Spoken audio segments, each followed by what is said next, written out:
I don't know about you, but when I woke up this morning, I was hungry. So I headed for the fridge to see what I could see. I noticed in there the makings of what some people call a breakfast hash, breakfast casserole. Looks an awful lot like I could make a mountain man breakfast out of this. Usually a mountain man breakfast, the ones I make, are made in a Dutch oven, but this is going to be in a skillet. So we'll call it a breakfast hash. I'm going to start with a pound of bacon. You can use sausage, you can use andouille sausage, any kind of meat you want, really, because that's kind of what a hash is. Use what you want and put it in there and make it taste good. So we're going to cook up the pound of bacon. Once that's cooked, I'll leave the fat in the pan, and I'll put in 3 diced yellow potatoes. You can use any kind of potato you want. This is kind of the filling part of this meal, so make sure you get the potatoes in there. To the potatoes, I'll add a diced onion and 3 or 4 Anaheim chilies. Now these Anaheims are not going to be very hot, not too spicy, but they sure taste good. So I'm going to roast those and show you how I roast them and sweat them and get them peeled and put into the skillet. On top of that, I'm going to add 5 eggs that I've whisked together, and I'll just pour that over the contents of the skillet. Once those have set, I'll put about a cup of shredded cheese on there, and I'll be ready to eat. So stick around while we get this skillet on the heat. We'll put these chilies right on the grill and let them blister up. And once they've had a chance to do that for a minute, I'll put them in a plastic bag. And what that'll do, I guess they sweat a little bit when they're in that bag, and it softens up the charred skin and makes it easier to get that skin off of there.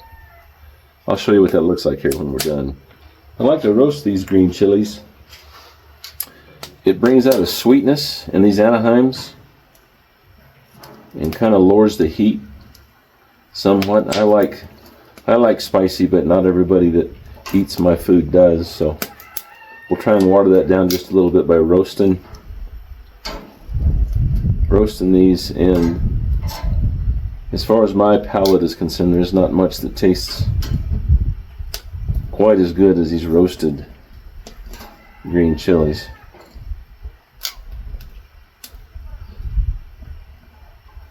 Plus it's going to add some nice color to our hash once it's done. I know these chilies look pretty incinerated, but that's only on the outside. This is just how we want them. I'll get them off the grill and place them in a Ziploc bag for about 15 minutes. Make sure to seal the bag to allow the steam off the chilies to soften the skin and make skinning the chilies easier. I'll start cutting up a pound of bacon because I enjoy the smokiness and flavor. You can use almost any kind of meat, including corned beef, sausage, roasted chicken, or ground beef. So I just want some bite-sized pieces of this bacon. I want to cook it first so that I can make use of the fat that will render out once it's cooked. And I'll use that fat along with a little extra to cook our potatoes and onions. And if you're like me, the extra flavor of bacon is only a plus. Well, I figured we better have something to go with our hash. So I'm going to put together some biscuits real quick. The recipe for this is simply 2 cups of self-rising flour, 1.25 cups of heavy cream. I'll roll it out, and then I'll cut it with a 2.5-inch cutter. Put it in the oven at 425 degrees over some coals in your home oven, in the pellet grill.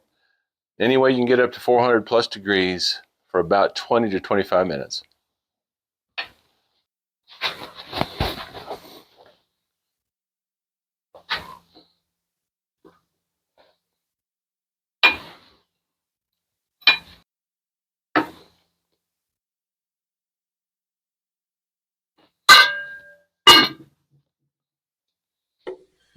Now you can use russets.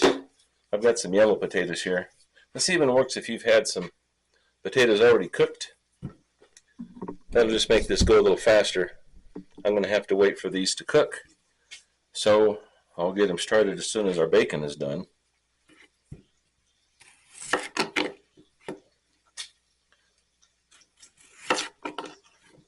I like to cut them into size, well, I don't know, what's that, about a 1/2 inch, a little over 1/2 inch, just so they're kind of uniform and they'll cook about the same time. We're going to end up frying these somewhat in that bacon fat. And with any luck, they'll come up crispy on the outside and nice and tender on the inside. I'm going to throw these potatoes into some water. That'll do a couple things. It might take a little bit of the starch out and also keep the potatoes from oxidizing or turning brown. That's not very appetizing when you're looking at a potato. So I'll get these in here and finish cutting up my taters. Then I'll head on to the onions. So I'll keep my fingers out of the way of the knife. We'll be doing good. And if you're going camping, you can certainly prepare all of this ahead of time and just cook it once you're at your campsite or your hunting camp. That'll take some of the time, prep time out of it. About cutting up an onion.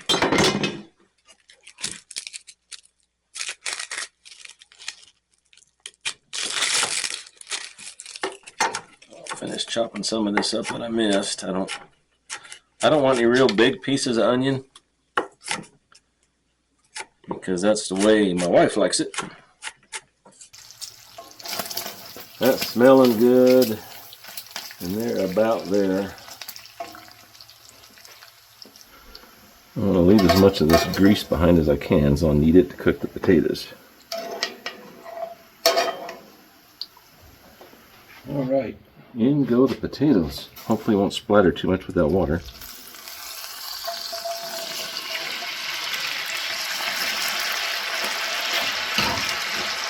I'll hit these with some seasoning, some salt, and some pepper,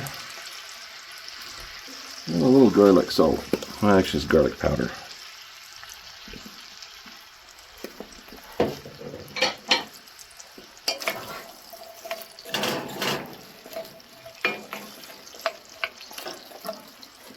And we'll get a cover on that.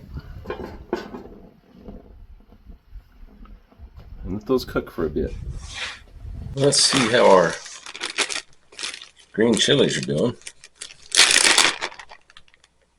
Oh, that smells good.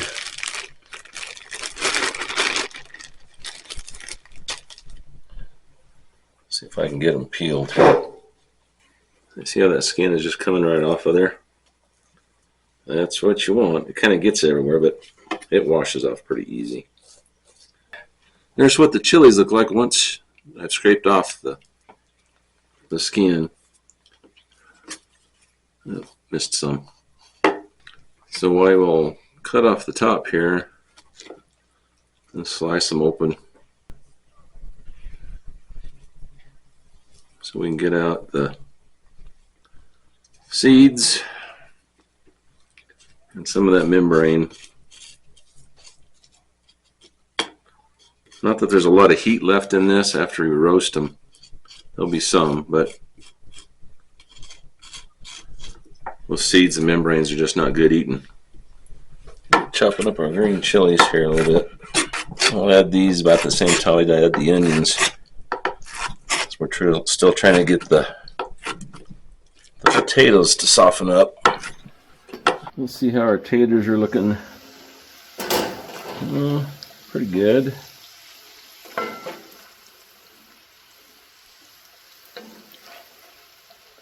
They're not quite there, but I think they're far enough we can put the onions in there.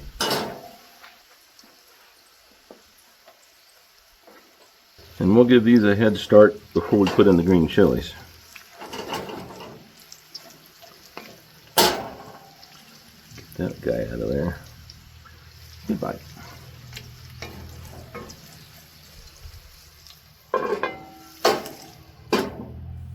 I've added my 4 diced up Anaheims. You'll see I missed a few seeds, but they tend to disappear once everything's cooked. I'll give these guys just a minute more to cook, and then I'm going to add to it 5 eggs that I have whipped up. So some folks, when they're making a hash, they'll clear out a little hole, kind of like that, and they'll put a whole egg in there and cook it. I like to have a little bit of egg in every bite I take, so I will let this cook just a little more. Then we'll throw some eggs in there. I'll go ahead and add our bacon back into there. And in just a minute, we will add our eggs. All right, let's see about getting these eggs in here. Oh, that smells so good. Potatoes look like they're tender.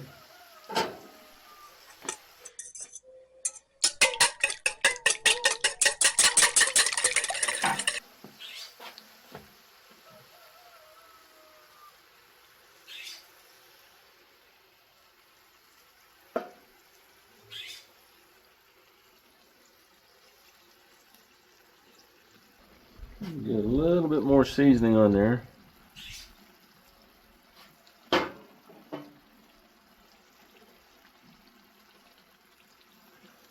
And we'll let those eggs set up. And we'll top it off with some cheese. I'm adding a cup of Kojak cheese, which is a blend of Colby, a semi-hard cow's milk cheese similar to cheddar, but less acidic and sweeter, and Monterey Jack, which is a semi-hard cow's milk cheese with a buttery flavor that melts really well. Both are American cheeses. Well, first I'll show you how the biscuits turned out. I cut this one open, put some butter on it. Look at the bottom of that dude. Wow, just look at this breakfast hash. Crispy bacon, tender yellow potatoes, and roasted Anaheim chilies, all cooked to perfection. I've whipped in some eggs, let them set, and now that melted Kojak cheese is tying it all together. The flavors are bold and the texture is spot on, and it's time to dig in. Whether you're serving this up for family or just treating yourself, this skillet of goodness is pure comfort on a plate. Well, here it is, gang. I finally get to eat. I wish I had smell-o-vision for you guys because the bacon and the green chilies, this is just smelling good. I've got my biscuit, a lot of butter on there, and a glass of ice cold milk. So for me, it doesn't get much better. Let's see how it tastes. Or somebody to shoot that rooster.